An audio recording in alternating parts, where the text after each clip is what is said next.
Alors bonjour, chers collègues, partenaires et amis. Bienvenue au Musée McCord Stewart. Je suis Maria-Louisa Romano, chef de l'action éducative, citoyenne et culturelle au Musée McCord Stewart. Donc, c'est vraiment un grand plaisir de vous accueillir ce matin pour cette première journée d'études du partenariat des nouveaux usages des collections dans les musées d'art organisés conjointement par le CIECO et le Musée McCord Stewart.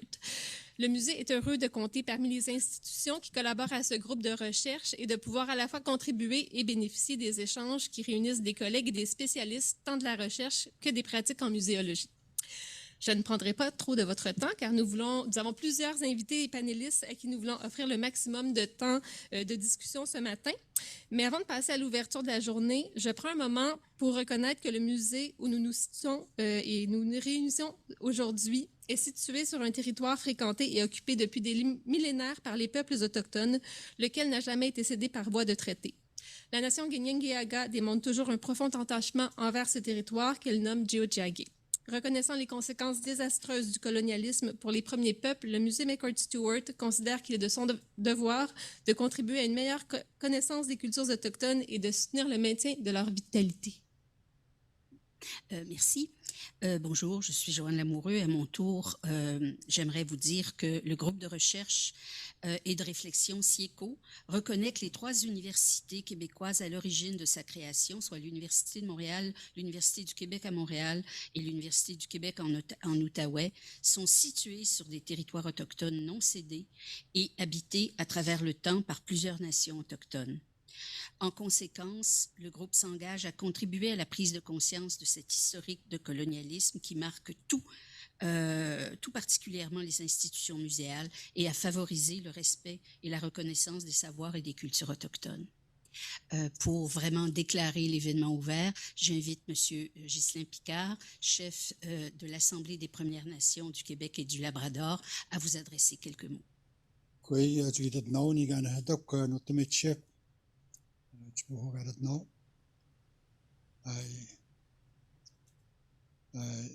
Nagdamaskot niganas situat kahagat mapa taship atutmat teologi stamagando ni telimnano dekut siojan yagonet taship etukot chi niganas tayat mugte tayat tande Apetloos disputer maken uit een Yunan immobistoagen. Bonjour à toutes et à tous, bon matin. Une belle journée enneigée pour cette belle réflexion aujourd'hui. J'ai prononcé quelques mots en Innu, qui est ma langue d'origine. Ma communauté est pessamite. Nul besoin de préciser pour ceux et celles d'entre vous qui ont bien réussi en géographie. J'aimerais à mon tour d'abord souligner que nous nous rencontrons aujourd'hui en territoire non cédé de Premières Nations avec une salutation particulière à la nation Guignenguéaga qui agit pour ainsi dire comme nation hôtesse de nos travaux ici à Tiohtià:ke. Je tiens aussi à remercier l'Université de Montréal et le musée McCord Stewart pour l'organisation de cet événement. Et je les remercie également de m'y avoir invité pour, donner le ton, bien modestement, à la lumière de l'expertise que vous représentez toutes et tous. En réfléchissant à cette allocution ce matin, j'ai d'abord pensé à Elizabeth Kane, professeure, chercheuse, artiste et designer Wendat, tristement décédée le 29 décembre dernier. Elle qui a été commissaire de l'exposition permanente du musée McCord Stewart, Voix autochtone d'aujourd'hui, a beaucoup réfléchi sur le concept de décolonisation des institutions muséales. Dans un article intitulé « Récit d'une incursion autochtone en territoire muséal », Elisabeth a raconté comment le fait d'exposer leur réalisation donnait du pouvoir aux membres des communautés autochtones. Et je me permets ici de citer un passage. Dans un contexte où je peux m'assurer de ne jamais perdre de vue cet objectif d'épanouissement, je reste convaincu que ce médium demeure l'un des outils les plus puissants d'empowerment et de rencontres interculturelles. Les projets d'exposition menés en mode collaboratif avec les premiers peuples aident ces derniers à mieux nommer leur propre culture, à la valoriser et à la transmettre, écrivait-elle. Comme président du conseil d'administration du musée McCord Stewart, je partage évidemment ce point de vue.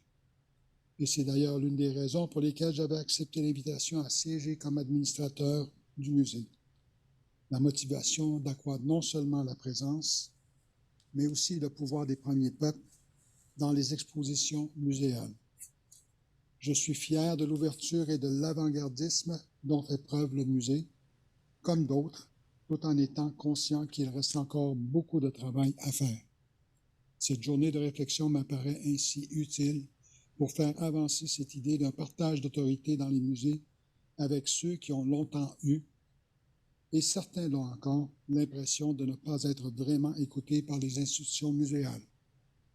Il est réjouissant de voir que des concepts comme la co-création d'expositions entrent dans le champ des réflexions pratiques et académiques. Et, surtout, que les institutions se reconnaissent une responsabilité d'accorder la parole aux citoyens, particulièrement ceux des groupes historiquement marginalisés. De toutes parts, donc, les musées sont appelés à plus d'ouverture et d'inclusion, de prise en compte de voix nouvelles et, oui, de partager le pouvoir.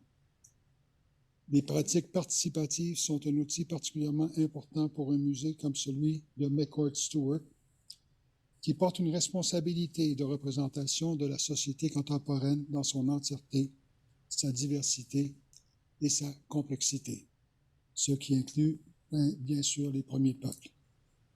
En d'autres temps et d'autres lieux, la place réservée aux premiers peuples dans les musées était seulement celle de mes ancêtres.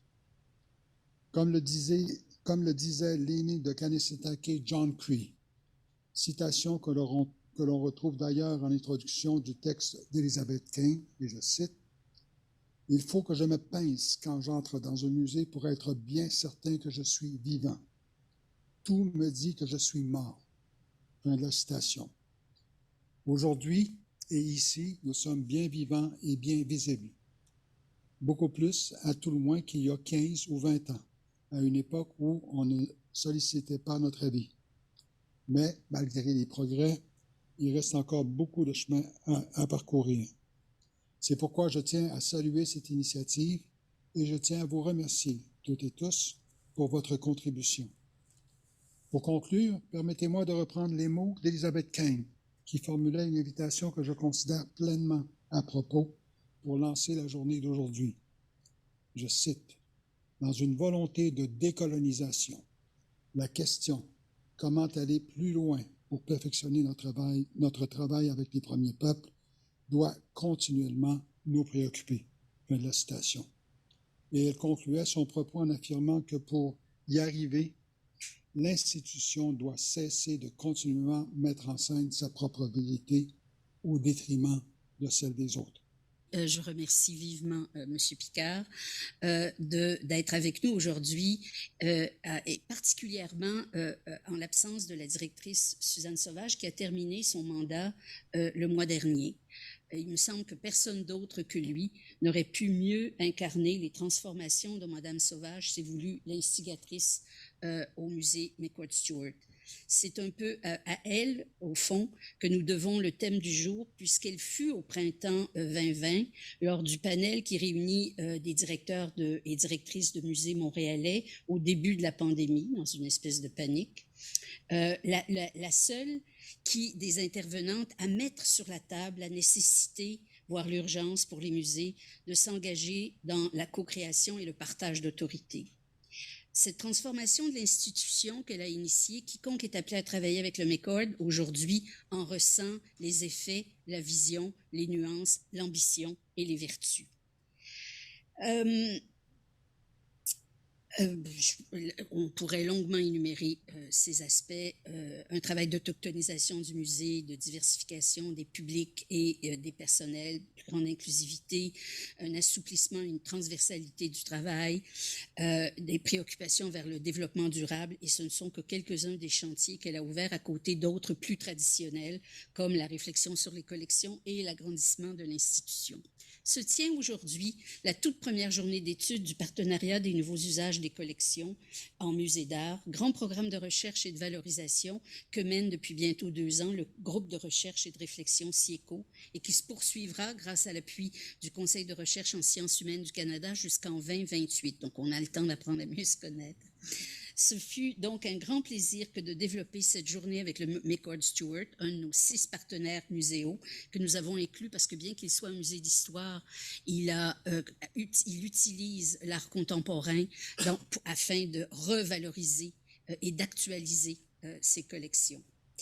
Et donc, de développer cette journée avec le McCord et de le faire dans une réelle collaboration de conception et de logistique, grâce à la complicité de Christian Vachon, chef gestion des collections et conservateur art documentaire, et Maria Luisa Romano, chef de l'action éducative citoyenne et culturelle, que vous avez entendu précédemment. Je vais faire mes remerciements dès maintenant parce que je pense que la journée risque d'avoir des débordements et je veux rendre à César ce qui revient à tous les Césars, tous les petits Césars qui nous ont permis d'organiser cet événement. Donc, mes remerciements s'adressent encore parmi les personnels du McCord Stewart à Elisa Lachapelle, coordonnatrice de l'action éducative citoyenne et culturelle, Julien Pouliot, coordonnateur technique, et enfin à Laïla Afriat, chargée de projet de relations avec les communautés, action éducative, citoyenne et culturelle. Du côté de l'Université de Montréal, il me faut remercier Valentine Desmoras pour la gestion des questions sur la plateforme Zoom. Vous savez qu'il y a plus de 200 personnes qui nous suivent en Zoom en ce moment. Je pense qu'on était à plus de 250 quand on a cessé de compter. Et toutes ces places, toutes ces inscriptions se sont faites dans les heures suivant l'ouverture des inscriptions. Donc, je pense que ça dit quelque chose sur le sujet qui nous réunit aujourd'hui. Donc, un merci à Valentine, un merci à Gabriel Quentin pour ce qu'on espère être le bon déroulement de la journée, et de même que à Mariah O'Brien pour sa prise en charge des communications et des réseaux sociaux. Enfin, je dis un gros merci à Josée Desforges, coordonnatrice scientifique du partenariat, dont le travail rigoureux sait rendre les choses possibles, une grande qualité, et les rendre possibles dans la joie, ce qui est encore une plus grande qualité. On avait prévu, comme plusieurs d'entre vous, on a appris avec une grande tristesse le décès d'Elizabeth Kane que M. Picard évoquait, et donc nous avons souhaité lui dédier cette journée dont j'avais eu le privilège de discuter avec elle en novembre dernier, alors qu'elle s'apprêtait quelques jours plus tard à recevoir le prix du gouverneur général pour l'exposition de la collection permanente du musée McCord Stewart, Voix autochtone aujourd'hui, savoir, trauma, résilience, un projet qu'elle a co-commissarié avec Jonathan Lenné, que vous entendrez bientôt. Sa vision, son écoute et sa force tranquille manqueront cruellement à tous ceux et celles qui ont eu le bonheur de vivre ou de travailler à ses côtés. Et je dois dire qu'en écrivant ce texte, je me suis rendu compte que j'avais préparé cette journée sur le partage d'autorité en appliquant un des principes avec lequel elle m'avait réconcilié au fil de nos discussions des dernières années, celui de jaser avec le monde. Je m'étais plainte à elle que une chaire de recherche, c'était bien beau, mais il me semble qu'on ne faisait pas beaucoup de recherche. Et elle m'avait dit, pour avoir une chaire, il faut d'abord jaser. Et les participants peuvent en témoigner. On ne leur a pas demandé une ligne écrite.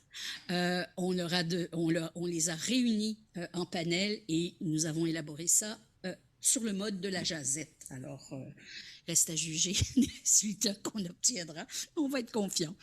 Nous avons choisi de développer la question du partage d'autorité en 3 panels qui porteront respectivement sur la remise en cause de l'autorité des cadres référentiels et disciplinaires des institutions muséales, sur le partage d'autorité avec les communautés et les publics qui ont cours tant dans les pratiques curatoriales que dans les initiatives de médiation et enfin sur le partage d'autorité au sein des institutions à l'heure de la diversité et du développement d'un modèle de travail plus transversal. Nous avons mis en place ces panels en visant la plus grande fluidité possible. Donc, on aura de courtes présentations de 10 à 15 minutes et on supplie les intervenants de répondre à tous les signaux que nous leur ferons. Hein? On n'a aucun désordre neurologique, donc si vous voyez nous animer, c'est parce qu'on essaie de vous dire quelque chose. Donc, ces courtes présentations sont ancrées dans des désordres, dans des expériences de terrain et des réflexions en découlant. Suivront directement donc une période de questions ouverte d'entrée de jeu à tous les participants en présentiel et ceux qui nous suivent via la plateforme Zoom. Les questions relatives au partage d'autorité sont nombreuses. Le musée a-t-il même encore une autorité à partager? De quelle nature est cette autorité narrative, symbolique, politique? D'où procède-t-elle? Comment circule-t-elle tant à l'extérieur dans la rencontre des publics et des communautés qu'à l'intérieur des musées? Ce sont toutes des questions qui seront abordées. Je tiens à souligner la participation à cette journée des 3 chaires de recherche montréalaises œuvrant sur des questions de muséologie et de curation. Le panel 1 sera modéré par la chaire de recherche du Canada en muséologie citoyenne, dont j'ai l'honneur d'être titulaire. Mais le panel 2 le sera par Marie Fraser, professeure à l'UQAM et titulaire de la chaire de recherche en études et pratiques curatoriales. Et le panel 3 sera présenté et modéré par Yves Bergeron, professeur à l'UQAM et titulaire de la chaire de recherche en gouvernance et droit culturel. Je remercie chaleureusement mes collègues d'avoir bien voulu s'associer à l'événement et d'y apporter à la fois leur expertise et leur expérience. Nous avons donc cherché à encadrer ces 3 panels par des interventions qui signalent le rôle précurseur de certaines instances fondamentales pour l'histoire du partage d'autorité. En fin de journée, par exemple, nous entendrons une présentation de l'artiste Stanley Février sur la délégation d'autorité aux artistes dans le cadre de cartes blanches ou d'invitations. Une pratique qui remonte déjà à plusieurs décennies dans les musées d'art, que tous les musées maintenant s'approprient, qu'ils soient des musées d'art ou non, et une pratique qui a contribué à lancer la critique de l'institution muséale. J'y reviendrai en fin d'après-midi, mais la journée débute par une conversation sur le rôle des comités aviseurs autochtones qui accompagnent désormais plusieurs institutions muséales et qui, en affirmant l'autodétermination des Autochtones, contribuent à la décolonisation et à l'autochtonisation des institutions muséales. Cette conversation réunira à distance Jonathan Laney, Huron-Wendat, conservateur aux cultures autochtones au McCord, et la cinéaste et activiste Innu, Mélissa Molin-Dupuis. Jonathan Laney s'est joint à l'équipe du musée McCord en 2020 après avoir occupé les fonctions de conservateur Premier Peuple Histoire au Musée canadien de l'Histoire à Gatineau, ainsi que celle d'archiviste, archives autochtones, à Bibliothèque et Archives Canada. Il a publié 2 ouvrages, La monnaie des sauvages en 2004 et avec Jacques Doré en 2013, Wendat et Wendat d'hier et d'aujourd'hui. En plus de collaborer à l'élaboration d'expositions et de rédiger de nombreux articles, publications et rapports de recherche. Il a récemment reçu avec Elisabeth Kane le prix du gouverneur général pour l'exposition Voix autochtones d'aujourd'hui que j'évoquais à l'instant. D'origine Innu, Mélissa Molin-Dupuis est une réalisatrice, une animatrice de radio et une militante pour les droits des Autochtones, co-initiatrice avec Lydia Larivière de la section québécoise du mouvement Idle No More en 2012. Mélissa Molin-Dupuis a réalisé plusieurs courts-métrages, dont Respecter la roue en 2016. Elle préside le conseil d'administration du Wapikoni Mobile et est la responsable de la campagne Forêt pour la Fondation David Suzuki. Elle anime l'émission Kwekwe le samedi de 20h à 21h sur la chaîne Radio-Canada Première et le podcast Parole autochtone disponible sur le site web de Radio-Canada. Mélissa Molin-Dupuis a remporté en 2017 le prix Ambassadeur de la conscience, le plus prestigieux des prix des droits de l'homme décernés par Amnesty International. Et elle est ici aujourd'hui puisqu'elle est un des 5 membres autochtones du comité aviseur du McCord Stewart. Alors, je laisse le plancher et la parole. Merci, Joanne, José, Christian, Maria-Louisa et tous ceux qui ont organisé cette belle journée. Merci de nous avoir invités. Alors, avec Mélissa, donc, on nous a demandé de discuter de la question des rôles des comités consultatifs autochtones dans la gouvernance et le partage d'autorité dans les musées. Bien sûr, c'est un sujet qui peut prendre différents angles, différentes directions. Alors, on va surtout parler de la réalité du musée McCord-Stewart, puisqu'on a effectivement un comité autochtone depuis juin 2021, et Mélissa Molène-Dupuis en est membre d'ailleurs. Alors là, j'ai mis un petit timer ici pour être certain qu'on ne dépasse pas trop le temps, parce que moi et Mélissa, et de grâce, ne nous mettez pas au défi, on peut parler pendant des heures. Alors, on s'est dit que si on écoutait ça, peut-être que vous auriez une possibilité de poser des questions aussi, parce que ça fait partie de l'expérience de pouvoir discuter. Je vais présenter un petit peu le comité consultatif autochtone, d'abord, comment il a été composé, il est composé de qui et tout ça. Et ensuite, on pourra discuter avec Mélissa, parce que je suis certain qu'elle aura plein de choses à dire sur la raison d'être, la pertinence de ce comité-là, mais aussi pourquoi elle a décidé de se joindre à notre équipe. Mais avant tout, je voudrais mentionner quelques mots sur le fameux rapport de l'AMC, l'Association des musées canadiens, qui vient d'être sorti et que je suis certain vous avez tous et toutes appris par cœur déjà. Donc, porter à l'action, appliquer la Déclaration des Nations unies sur les droits des peuples autochtones dans les musées canadiens en réponse à l'appel à l'action numéro 67 de la CRV. Pourquoi je veux citer quelques mots, c'est que ça donne un peu le ton, je trouve. C'est un rapport dont les mots sont très audacieux, c'est très fort. Par exemple, page 89 de la section gouvernance, justement, la section 6 du rapport, ça dit « Pour mettre en place la nouvelle norme de conseil autochtone, votre musée devra unir les systèmes de gouvernance et donner aux conseillers un pouvoir décisionnel clair et décisif. Il n'est plus considéré comme acceptable de mettre en place un groupe consultatif entièrement externe qui n'a aucun moyen d'exercer son influence sur l'institution. Dans les domaines décisionnels qui influencent directement la souveraineté et la représentation culturelle autochtone, la prise de décision devrait être cédée aux Autochtones directement concernés par la démarche. » C'est quand même, comme je vous dis, assez fort, vous l'aurez compris. Faire de la place à plusieurs Autochtones dans toute prise de décision. Les comités autochtones doivent avoir un réel pouvoir décisionnel pour pouvoir donner des directives sur les programmes et les projets à chaque étape du contenu à la conception. Est-ce que le musée McCord répond à ces appels et recommandations? On va en discuter bientôt avec Mélissa. OK, rapidement, le comité au musée McCord-Stewart, c'est un comité donc permanent qui réunit 8 membres, dont 5 membres autochtones externes qui sont issus de milieux universitaires, artistiques, communautaires, ainsi que 3 membres du personnel du musée. Donc, le comité comprend Heather Igloliorte, qui est une chercheuse Inuk du Nunatsiavut, conservatrice indépendante, historienne de l'art, professeure de l'art autochtone à l'Université Concordia. Philippe Meyer, Ganyengahaka de Kanesatake, directeur général de Montréal Autochtone.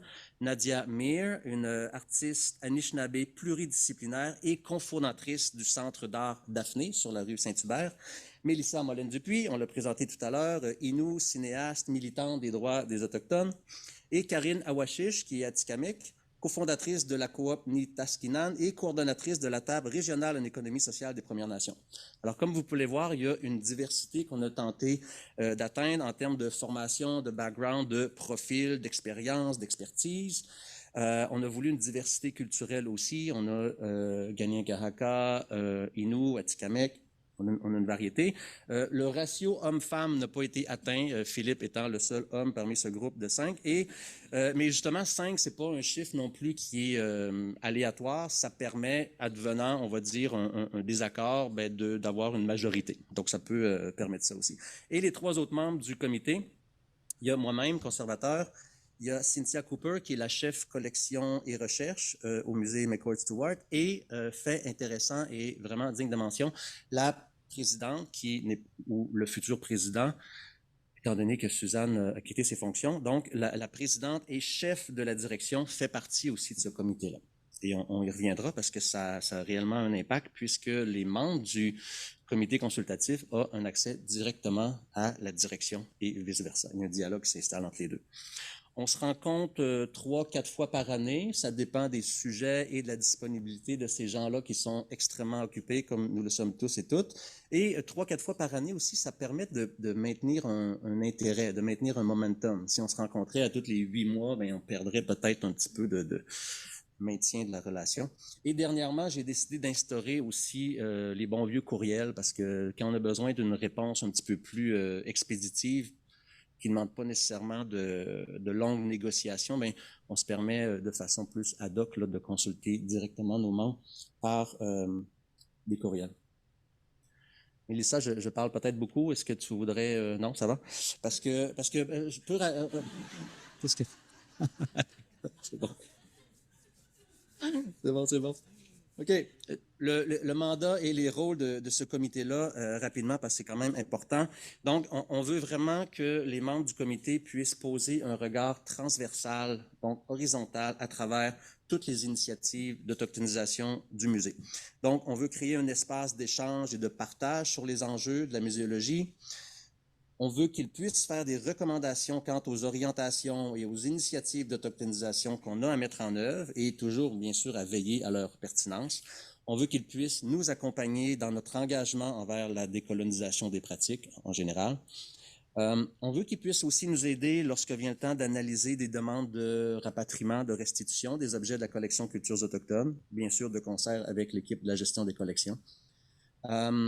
Il pose aussi un regard sur toute la programmation du contenu autochtone du musée. On a une section action culturelle, citoyenne et éducative, très active, très riche, et il y a énormément de contenu autochtone qui transige par cette section-là. Donc, que les membres du comité puissent valider, recommander, désapprouver certaines initiatives, c'est vraiment pertinent.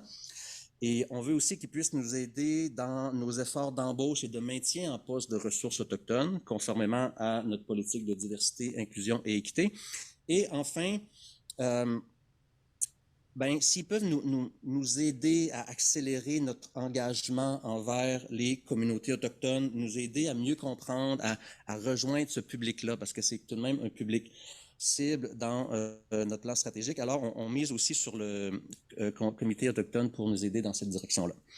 Là, je sens que j'ai parlé quand même beaucoup et je sens que Mélissa bouille d'envie de dire quelque chose. Alors, peut-être que, Mélissa, tu peux nous raconter pourquoi tu as accepté d'être membre, pourquoi tu es là, comment tu vois ton rôle, etc. Oui, merci beaucoup pour la présentation. J'ai l'air d'avoir un gros CV, mais tout ça, c'est vraiment utile dans ce que je fais au quotidien. Et ce que je fais au quotidien, souvent, je dis, ce que je fais, c'est d'être une femme autochtone, mais dans un contexte urbain, dans un contexte aussi, je dirais, national et même international, grâce à toutes les opportunités qui m'ont été offertes dans les dernières années. Une des raisons très importantes pour lesquelles je suis présentement sur le comité avec beaucoup d'autres personnes que j'admire énormément et que je respecte depuis des années, ça vient vraiment aussi du fait que de par mon parcours, soit de carrière ou plutôt, je dirais, d'intérêts multiples, bien, la muséologie, ça en a fait partie très jeune parce que je viens de la communauté de Equantid sur la basse Côte-Nord et j'ai travaillé comme mon premier emploi étudiant quand on nous offrait des emplois étudiants par le biais du conseil de bande. Eh bien, ça a été de m'occuper et du musée et du kiosque d'artisanat à Mingan. Je peux vous le dire, à l'époque, était très petit, très petit musée, très petit artisanat, mais ça m'a permis de commencer à faire mes premières armes comme animatrice, recevoir des gens, répondre à des questions. J'avais pas pensé que ça intéresserait les gens sur tel objet, fait que je faisais des recherches en histoire. Et là, de commencer à chercher mon histoire, de ne pas la trouver dans les livres et tout ce qui a amené après ça à ma mobilisation autour d'Idle No More, autour de la représentation des personnes autochtones un peu partout dans le Canada, à travers les grands médias, à travers justement les institutions.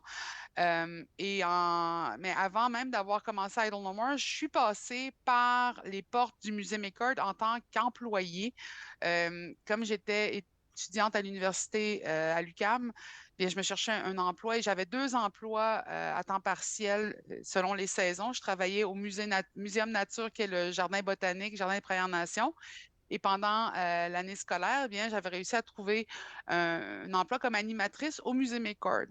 Ce qui m'a amené à vraiment apprécier l'institution qu'est le Musée McCord parce que à l'époque, il y avait déjà une pratique en place qui était beaucoup plus sensible que j'en avais jamais vu sur l'approche autochtone. Non seulement parce qu'on donnait des ateliers dans les écoles, on parlait justement de l'histoire des peuples autochtones, mais d'un point de vue non biaisé, non, comment je pourrais dire, c'était pas romancisé, c'était vraiment basé dans l'histoire, mais c'était aussi connecté aux contemporains et ça donnait aussi la possibilité à des animateurs, à des employés autochtones tels que moi de pouvoir venir donner des ateliers. D'ailleurs, je pense à Marie-Céline qui venait donner des ateliers de danse. On était plusieurs qui étaient intéressés par le muséal, par l'histoire des peuples autochtones qui venaient travailler pour donner des ateliers d'animation justement à des écoles, à des jeunes, même des fois quand on avait des vacances, je venais faire de l'animation dans la collection permanente. Et j'ai appris beaucoup des autres nations aussi parce qu'on parle du contexte aussi en territoire Kanien'kehá:ka.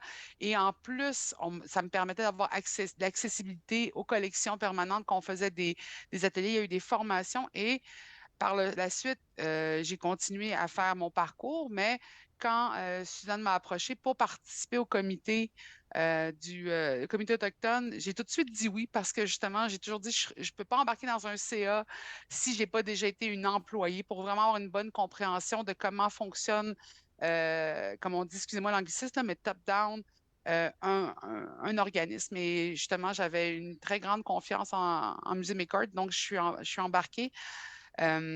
Et je dois avouer que présentement, le travail des institutions muséales est extrêmement important, non seulement par rapport à comment ils interagissent avec le public, puis comment ils représentent l'histoire qui a souvent été un petit peu raccourcie autour des enjeux autochtones, mais aussi comment on traite et comment on écoute les personnes qui sont autochtones qui veulent venir dans le milieu muséal. Fait que cette partie-là où est-ce que j'étais employée et que j'ai voulu embarquer après ça dans le comité du musée, ça a vraiment été l'idée derrière laquelle la relation qu'on bâtit avec les personnes dans nos communautés, dans nos cultures est extrêmement importante, plus importante même que, je dirais, le statut prestigieux peut-être qu'une position va nous offrir. On va vraiment favoriser les relations bâties. C'est mon expérience personnelle. Je ne dis pas que tout le monde n'ira pas répondre justement à une invitation alléchante, mais la relation bâtie m'a permis de vraiment avoir envie de participer à ce comité-là et d'avoir refusé à d'autres niveaux, d'autres invitations qui étaient tout aussi prestigieuses. Donc, la relation bâtie est extrêmement importante parce qu'elle doit être continue, elle doit être bâtie sur du long terme, sur l'idée du long terme. Et ensuite, ben, elle s'applique vraiment quand on est là pour défendre le musée, quand on est là pour donner du feedback, parce qu'on va se commettre envers une institution avec vraiment un regard qui est beaucoup plus connecté que si c'est juste oui, non, peut-être, ah ouais, ça, vous pourriez faire ça. Là, j'ai vraiment l'intention que le musée ait toujours une meilleure pratique muséale. Et juste pour vous dire, parce que je rigolais tantôt, parce que j'amène mon tricot, ça, c'est vraiment une pratique aussi autochtonisée qui avait été mise de l'avant par des femmes quand j'étais dans des comités, quand j'étais dans des SGA, quand j'étais dans des CA. Il dit, autrefois, quand on était ensemble, on faisait de quoi avec nos mains? Puis ça mettait vraiment nos rencontres comme quelque chose qui était connecté à notre quotidien. Maintenant, on fait des CA, on fait des Zooms, puis on a l'impression d'être juste des interfaces. Alors que quand on fait des choses ensemble, quand on fabrique quelque chose ensemble, ça vient nous rejoindre. Tu sais, je suis en train de me tricoter un petit coussin de rien, là, mais ça va. Je me suis dit, tu sais, ça va peut-être finir un jour dans un musée. Il n'est peut-être pas lui, là. Mais je dis ça parce que présentement, je suis en train de bâtir un atelier pour des jeunes qui sont dans un programme de gardien du territoire et pour reconnecter justement à nos pratiques ancestrales, mais dans un contexte contemporain. Certaines des pratiques que je voulais leur faire faire, c'est on va fabriquer un sac à balles Et c'est un sac qui était fait avec du tissu qu'on pouvait trouver, tu sais, les restants de tissu, on faisait le petit sac en toile, puis l'explication d'où viennent les tissus, de comment on les fabriquait, pourquoi on faisait des sacs, comment on les décorait, pourquoi est-ce que tel tissu ou design a été favorisé. Souvent, c'était avec la rencontre, par exemple, avec les postes de traite. Est-ce que c'était un Écossais ou un Irlandais qui avait le poste de traite, etc. Donc, avoir cette conversation-là, ça reconnecte non seulement avec l'histoire puis le parcours du jeune avec son territoire et avec ce qui a été des interventions sur son territoire, mais aussi, ça me montre aussi à quel point la référence muséale est importante parce que pour pouvoir montrer des exemples, je me suis allée à la recherche de certains modèles de sacs qui viennent de ma communauté et certains des modèles que j'ai trouvés, c'était au Smithsonian. Et là, ce qui était décevant pour moi, par exemple, c'est quand il dit collecté en 1958, communauté de Mingan. Ça, je suis contente. Mais quelle personne? Ils vont me nommer la personne qui a collectionné l'objet, quand est-ce qu'il est né, quand est-ce qu'il est mort, mais par le passé, on notait pas le nom. Même souvent, c'est la nation, c'était un petit peu, c'était pas trop grave, tu sais, c'était environ. Mais là, c'est de nommer les gens, de nommer les personnes, comment l'interaction de l'échange a été faite. Et je me disais, est-ce que les dames qui faisaient les sacs, les mocassins, tu sais, savaient qu'un jour, ça finirait dans un musée, que ce serait un objet qui serait étudié. Fait que c'est l'idée aussi que le quotidien aujourd'hui devient les objets muséals du futur et de leur faire comprendre que ça n'arrête pas avec ce qui est dans les voûtes des musées. Ça continue avec ce qu'ils pratiquent aujourd'hui et ça va influencer le futur. Donc, ça devient un musée vivant. Ça devient une référence aussi puisque ces objets-là sont conservés, mais ils doivent être aussi vivants. Et avec, puis je remercie beaucoup Elisabeth que j'ai appris aujourd'hui, moi aussi, qu'elle était qu'elle était décédée. Et Jonathan, parce que quand on fait la visite du musée, l'exposition permanente, on voit la référence, on voit la personne, on a un sentiment plus d'une connexion avec l'histoire puis avec le quotidien et comment je pourrais dire, la relation vivante des objets du musée et des communautés aujourd'hui.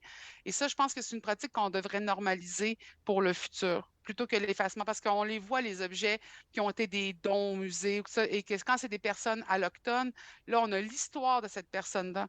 Mais quand c'est des collections qui ont été bâties dans les communautés, on a un effacement complet, soit de l'artiste qui l'a créé, soit de la personne qui l'a fait, qui est un objet du quotidien, et aussi des fois même toute la conception et la relation à l'objet du quotidien. Fait que ça, on voit l'objet, mais on le voit un peu détaché. Alors, pour ça que je suis très contente d'être sur le comité. Je suis très contente d'avoir l'impression de participer puis de permettre justement d'amener une vision en tant qu'artiste, artisane, mais aussi en tant que grand gueule pour pouvoir dire, ah, ça, c'est important et de pouvoir mettre le poids de ce regard-là que j'ai accumulé avec les années et de le mettre au travail justement d'une revalorisation justement des voix et des vies autochtones qui sont encore là aujourd'hui, mais qui ont été déconnectés, on le sait, par l'histoire des pensionnats, par la mise en réserve, par comment on a structuré le territoire. Et ça, je finis avec ça, Jonathan. Parce que je regardais, tu sais, sac du Mouchouanipi, sac de Quantit. J'ai dit, ouais, mais ces sacs-là, ils se promenaient sur le territoire. Il y avait des interactions. Et encore une fois, cette histoire-là, cette connexion-là, elle n'est pas encore assez vécue parce qu'on a l'impression que c'est encore stationné comme dans des villes et des villages, alors que notre histoire, notre culture matérielle, notre culture physique aussi, elle a été bâtie selon notre traversée du territoire. Donc, ça aussi, je pense que ça va être important d'amener de l'avant pour le reconnecter dans nos pratiques muséales. Et j'y crois parce que plus que dans les livres encore, je trouve que l'interaction des enfants, des adultes, des familles ensemble avec des objets qu'ils puissent voir ou des pratiques qu'ils puissent essayer vont connecter beaucoup plus émotionnellement avec le travail qui a été mis par les communautés autochtones. Et ça va nous permettre c'est comme l'image, de toucher d'une nation à l'autre beaucoup plus rapidement qu'en faisant uniquement des livres, des conférences, des Zooms. Alors, je vous remercie beaucoup de votre écoute puis de votre respect. Puis moi aussi, je tiens à honorer Elisabeth Kane parce qu'elle a fait un travail énorme, elle aussi, à une époque où est-ce que c'était encore très difficile d'avoir cette écoute-là. Je pourrais rebondir sur plein de choses que tu as dites, Mélissa, mais juste pour rapidement, ce que tu viens d'expliquer sur la circulation des biens et non leur leur fixité dans l'espace. C'est tellement important, mais c'est exactement pour ça qu'on a besoin de voix autochtones externes qui ont différentes expertises, qui viennent de différents endroits sur le territoire. On a besoin de ces nuances-là, parce que c'est ce qui va tout faire la différence dans l'interprétation de la culture matérielle. On peut pas toujours faire de grandes consultations, de grandes concertations, ne serait-ce par des questions de temps, mais aussi de ressources. Ça coûte extrêmement cher, le territoire il est extrêmement vaste, mais aussi les gens ne sont pas toujours disponibles pour répondre à nos questions. Alors, c'est certain que sur un projet qui va toucher une communauté ou une nation directement, on va faire l'effort d'aller parler avec eux pour savoir qu'est-ce qu'on devrait dire, comment on devrait le dire, qu'est-ce qu'ils ont à dire sur ce sujet-là. Mais sur d'autres sujets plus généraux qui touchent l'ensemble ou l'ensemble des nations ou aucune nation en particulier, un comité aviseur comme ça, c'est extrêmement important parce que ça nous permet, comme je disais tout à l'heure, d'aller chercher un input externe à l'institution, mais très ancré sur le territoire et les cultures autochtones. Donc, c'est vraiment précieux. Mais je voulais surtout rebondir, Mélissa, sur un aspect que tu as mentionné, puis il est tellement central, et je ne sais pas si on insiste suffisamment là-dessus, c'est-à-dire dans toutes ces belles théories et politiques et recommandations, mais c'est l'aspect relationnel. Tu l'as mentionné, il est central dans ta démarche, et je ne veux pas parler au nom des autres membres, mais je crois que les autres membres de notre comité consultatif autochtone ont une bonne relation envers le Musée McCord. Ils ont confiance dans ce qu'on fait. Donc, la réputation de l'institution compte énormément et la confiance aussi. Et ça, une réputation, vous le savez, ça ne s'inscrit pas dans un plan stratégique. Hein? Ça ne peut pas mettre ça dans une politique en ligne. Une confiance, ça se construit par des gestes, mais ça se construit au fil des années. Je suis chanceux de tomber dans une institution comme le Musée McCord Stewart qui a développé depuis des années cette relation-là. Mais il faut la maintenir parce que ça, c'est extrêmement fragile. On n'a pas beaucoup de droit à l'erreur. Je vois que tu es d'accord, Mélissa. Bon, on va se tenir. mais donc, c'est ça. Et ça, je le mentionne parce que je disais tout à l'heure que notre comité consultatif autochtone ne fait pas partie de la structure de gouvernance. Mais par contre, notre comité, même s'il n'est pas mentionné dans l'organigramme, il y a un pouvoir d'influence réel. Et ça, ce pouvoir d'influence-là, il est aussi important que d'avoir une autorité formelle. Et peut-être que vous ne serez pas d'accord avec ce que je dis, mais je veux dire, pour nous, le Musée McCord, de mettre sur pied un comité externe comme ça, de l'annoncer fièrement, publiquement, dès le lendemain, ça implique une responsabilité de notre part. Par la suite, on doit considérer, à partir de ce moment-là, ce que nos membres ont à dire. Parce que, soyons honnêtes, si on ne les écoutait pas, si leurs commentaires, leurs recommandations étaient constamment balayés de la main, ça deviendrait un comité bidon. Et nos membres ne sont pas dupes et ils sont très occupés. C'est certain qu'ils fuiraient bien rapidement. Oui, hein, Mélissa, ouais, c'est ça. Je savais. Mais donc, c'est pour ça que c'est important qu'on les écoute et c'est ce qu'on veut faire aussi. Et comme je disais aussi tout à l'heure, le fait que dans nos rencontres, la présidente et la chef de direction assistent aux réunions, de même que la gestionnaire de recherche et collection, ça donne un impact réel. C'est-à-dire que les membres du comité autochtone peuvent tenter d'influencer, si on veut, nos directions. Et honnêtement, j'ai fait une petite liste ici de sujets qu'on a abordés à date avec le comité consultatif et c'est arrivé que nos idées étaient mauvaises, puis ils nous l'ont dit, puis on ne les a pas poursuivis. Parce que c'est vraiment important qu'on aille chercher cet input-là et ne pas le considérer. Ben, écoute, à date, ça n'a jamais arrivé. Peut-être qu'un jour, on ne sera pas d'accord avec toi, Mélissa, et on ira de l'avant quand même. Mais ce que je veux dire par là, c'est que ne pas le considérer, ça serait vraiment malaisant pour nous et ça serait aussi, ça serait risqué. Ça serait risqué d'effriter cette réputation-là qu'on a bâtie au fil des années. C'est exactement ça parce que je sais que peut-être l'officialiser dans l'institution, quoi, pour moi, c'est pas ce qui est attirant ou intéressant, tu sais. Vraiment, c'est voir la transformation, puis de garder ma liberté de parole aussi. Parce que quand tu fais partie de l'institution, c'est un peu comme tu es dans le bateau, tu fais partie de l'équipe du bateau et tu n'as pas le recul peut-être que tu peux avoir quand tu es un comité, quand tu participes. Fait que, puis tout le temps, tu sais, si tu es capable d'attirer quelqu'un sans le salaire, sans le titre, sans les gloires et tout ça, ça parle beaucoup de ton travail. C'est certain que, par exemple, tu sais, notre temps présentement, là, parce que je ne pourrais pas dire la même chose il y a 10 ans quand j'ai commencé à Idle No More, notre temps maintenant, il est extrêmement étiré parce que avec la réconciliation, avec justement la découverte en plus de tous les enjeux qui touchent les communautés autochtones, que ce soit par exemple ce qu'on a vu avec Joyce et Echaquan, avec les sites de sépulture qui ont été trouvés sur les sites des pensionnats. On n'a jamais été autant consulté, demandé, tu sais, le moindrement qu'on a un peu de professionnalisation même, j'ai dit, le recrutement n'a jamais été aussi élevé en ce moment parce que il y a un vide, il y a un besoin. C'est pas parce qu'on est à la mode, c'est parce qu'il y a un retard au Canada puis dans beaucoup d'institutions par rapport à la réconciliation, par rapport à la justice sociale de base, et les gens s'en rendent compte. Fait que maintenant, on consulte les communautés autochtones et aussi les individus qui travaillent déjà dans plusieurs milieux. Fait qu'on est étiré là, comme de la tire Sainte-Catherine.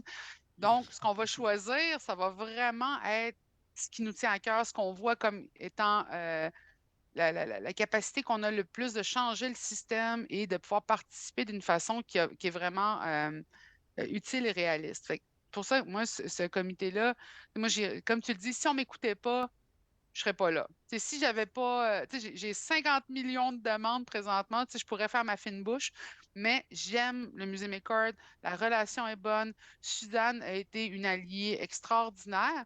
Et même moi, je me dis, bon, comment est-ce que on va transférer maintenant vers une nouvelle personne? Est-ce que cette personne-là va être à l'écoute? Et justement, si cette personne-là manque le bateau et n'est pas à l'écoute, ben, ça peut dire que, ben, écoutez, merci beaucoup pour la chance que vous m'avez donnée. Je vais peut-être me retirer pour le moment parce que je ne peux pas perdre tout le temps mon temps non plus. Puis c'est pas pour menacer les gens ou c'est pas pour mettre une épée de Damoclès, mais c'est vraiment pour transférer justement comment je peux dire, le poids du pouvoir qui a souvent, très peu souvent été entre nos mains et très souvent été dans entre les mains des autres. Et donc, si on veut nous écouter, si notre parole est si précieuse, les gens vont faire l'effort d'avoir un regard. Et justement, le fait d'avoir un comité de 5, moi aussi, des fois, avec le comité, je me dis, oh mon Dieu, j'espère que j'ai pas trop, comme on dit, excusez-moi, je ne vais pas dire froisser des plumes, là, mais c'est pas ça que je voulais dire dans ce sens-là. Là. Mais tu sais, je me dis des fois, ah, il faut que je fasse attention, moi aussi, comment je vois les choses. Tu sais, j'ai un regard très militant, j'ai un regard très décolonial. Des fois, je suis un petit peu rentre dedans. Puis il faut que j'apprenne aussi à écouter les autres, puis à voir aussi l'entre-deux, où est-ce qu'on en est rendu. Fait que c'est l'idée même du portage. Fait que dans l'idée du portage, je m'en sers souvent de cette image-là. Je vais finir avec ça, Jonathan. C'est quand tu es dans un portage, tu as un contrat social. Et au-devant, il y a le jeune chasseur qui va, qui repère, qui voit où est-ce qu'est la ressource. Et en arrière, il y a la grand-mère qui suit. Le chasseur doit penser à sa grand-mère. Il ne doit pas aller trop vite, il ne doit pas aller trop loin, sinon il va perdre une partie de son portage. Et la grand-mère, elle doit faire confiance au regard du chasseur, mais elle s'assure que tout le monde personne n'est oublié, que tout le monde est là. Et elle aussi, elle a une connaissance sur le territoire. Donc, si on veut qu'un portage se fasse d'une bonne manière, que tout le monde y gagne, puis que qu'on sorte au bout du portage tous ensemble, en santé et bien, ben, c'est qu'il faut qu'il y ait une écoute puis une entente entre les deux. Donc, le musée a cette capacité-là, avec les communautés autochtones, de prendre le temps, de ralentir leur rythme s'ils ont besoin de transformer quelque chose qui a été problématique pendant des décennies. Et nous, on a à leur faire confiance que leur pratique va s'améliorer et qu'on ne va pas être oublié derrière ou négligé ou laissé à pagayer tout seul. Fait que ça, c'est important de le voir aussi, que c'est quelque chose qui va se faire dans le temps et qu'on ne peut pas réparer 500 ans de colonisation en une décennie. qu'il y a du travail à faire, que ça va être difficile, que ça va demander de l'énergie. Ça nous demande de l'énergie émotionnelle parce qu'on doit répéter et répéter et répéter et répéter et répéter tout le temps, tous les jours. J'ai dit, autant je fais du Indigenous 1.0, 2.0, autant j'aimerais ça être au 7.0. Tu sais, ça va pas assez vite à mon goût, mais ça demande aussi à l'institution de prendre le temps de pas pouvoir se dire, OK, je voudrais aller plus vite, je voudrais aller plus loin. Mais ça voudrait dire de me laisser derrière. Fait que, tu sais, c'est vraiment une entente, c'est un contrat social qu'on a de pouvoir s'écouter, s'entendre et se faire confiance. Et si quelqu'un néglige ce contrat social-là, bien, malheureusement, tu sais, on ne pourra pas aller de l'avant ensemble. Fait que ça, c'est ma recommandation que j'ai tout le temps et c'est aussi un travail qu'on continue à faire, nous, en tant que comité autochtone. T'sais, on n'est pas porté sur les épaules de personne. On a aussi un travail qui est souvent émotionnel, qui est d'interprétation, puis qui est même de translation, excuse-moi, traduction. Bon point au pluriel, Mélissa, mais entre autres, je retiens cette idée-là de responsabilité mutuelle. Et je pense que le partage du pouvoir s'exprime à travers ça. C'est quelque chose à garder en tête, je pense. Je ne veux pas intervenir dans la confidentialité des discussions du comité aviseur, mais je me demandais jusqu'à quel point, compte tenu de la diversité des expériences qu'il y a autour de la table du comité aviseur, si ce comité-là peut vous aider à solutionner des problèmes qui sont des problèmes de nature muséologique. Quand on vous propose un objet, par exemple, quand vous trouvez dans les réserves un objet que vous ne savez pas à quelle communauté attribuer, est-ce que les fonctions du comité aviseur vont jusque-là ou s'ils s'en tiennent au niveau des politiques et de la programmation? On ne s'est pas donné de limite en soi. Autrement dit, si j'ai ce genre d'enjeu-là, très pragmatique, pratique, et que je juge que le comité pourrait nous aider, ben on va les solliciter.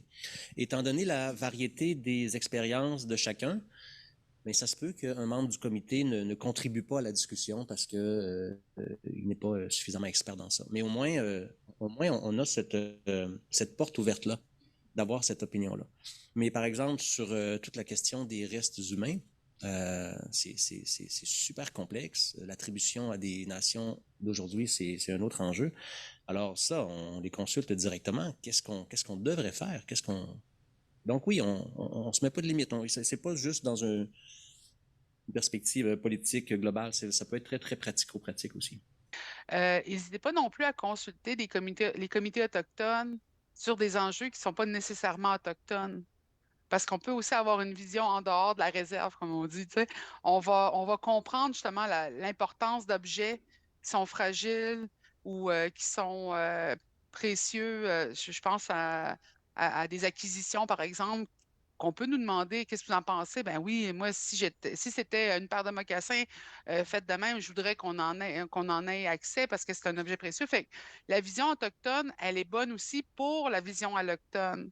C'est sûr que là, présentement, on a un regard spécialisé, mais on n'est pas des anthropologues, on n'est pas des muséologues, on fait partie de comités citoyens, dans le fond.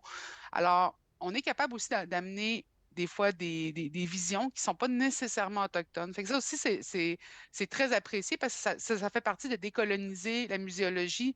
C'est-à-dire que là, présentement, nos voix sont demandées beaucoup pour des enjeux autochtones.